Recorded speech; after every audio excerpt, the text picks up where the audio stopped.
You know, what if there was an ancient text, something like 2,500 years old, that laid out a crystal clear blueprint for every major decision you'll ever have to make?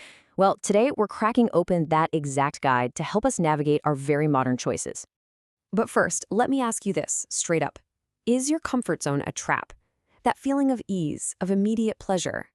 What if it's quietly setting you up for a whole lot of pain down the line? This question, it's right at the heart of everything we're about to explore. Okay, let's dive in. This entire framework really hinges on one key term from the original Pali text, Dhamma. Now, a standard translation might just call this a way of practice, and that's fine. But my approach is to go deeper, to get to the linguistic roots of how these words were truly meant to be understood. The second part, samadhana, means to take something up fully, to undertake it. So a much more powerful translation is how you embody a truth. See the difference? It's not just about the actions you take, it's about the person you are becoming.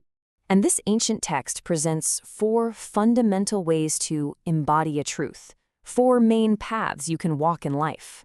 It's a really simple grid. What feels pleasant or painful now versus what leads to pleasure or pain later.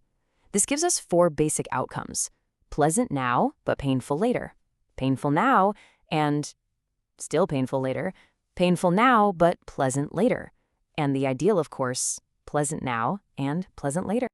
For this explainer, we're going to zero in on that first path, because honestly, it's by far the most deceptive one, and it's the one most of us get tripped up by. The path that feels good now, but brings a world of hurt down the road. So what's the mindset that gets you started on this path?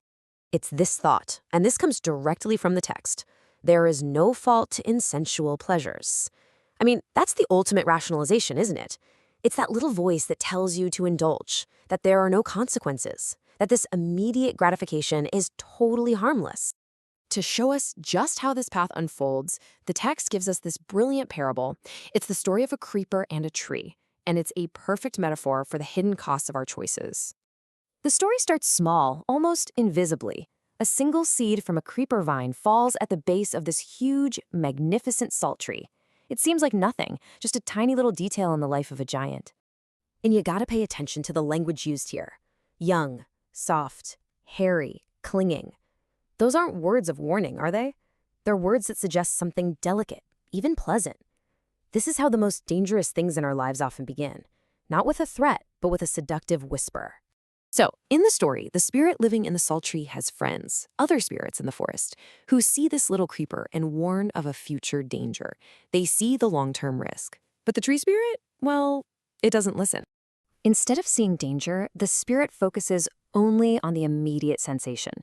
It thinks to itself, what a pleasant touch from this young, soft creeper.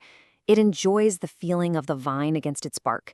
It chooses present comfort over future safety, which is exactly like that mindset from earlier. And so the process begins. The little creeper wraps itself around the tree's trunk. Then it spreads across the top, forming its own canopy, blocking the sun. And all the while, it's growing thicker and stronger and heavier. Until one day, the inevitable happens.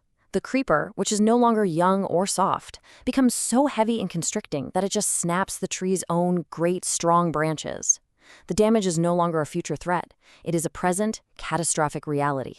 And in that moment of destruction, the tree spirit has this painful realization. This is the future danger I was warned about. I am now feeling sharp, terrible, bitter pains because of that seed. The spirit connects its current agony directly back to that one single pleasant feeling choice it made long ago. And this brilliantly illustrates that first path. A choice that feels good, easy, and pleasant in the moment slowly and relentlessly grows until it causes devastating pain in the future. The harmless seed becomes the destructive force. So that's the deep dive into the most deceptive path. But to really understand this framework, we need to see the whole picture. So let's take a quick look at the other 3 paths and how they compare. So here they are, all 4 paths. We know path 1, that's the path of indulgence. Path 2, painful now and painful later, is just fruitless self-punishment. Think of someone who pushes themselves to exhaustion at the gym every single day without a clear goal, only to end up injured and burnt out. All that pain for a painful result. Path 3, painful now but pleasant later, is the path of productive struggle. This is like facing the discomfort of a difficult conversation with a loved one. It's hard in the moment, for sure, but it ultimately leads to a stronger, more honest relationship. And finally, path 4, the ideal. Pleasant now and pleasant later. This is living with such wisdom that your good choices feel good in the moment and lead to greater happiness. It's the path of aligned action. So the crucial point of this entire framework isn't to say pleasure is bad or pain is good. The message is about foresight. It's about learning to look past the immediate feeling of a choice and clearly see the future it is building for you. You know, this isn't just ancient philosophy. It's a practical tool for your life, right now. Every choice you make puts you on one of these 4 paths, shaping the future you will inevitably experience.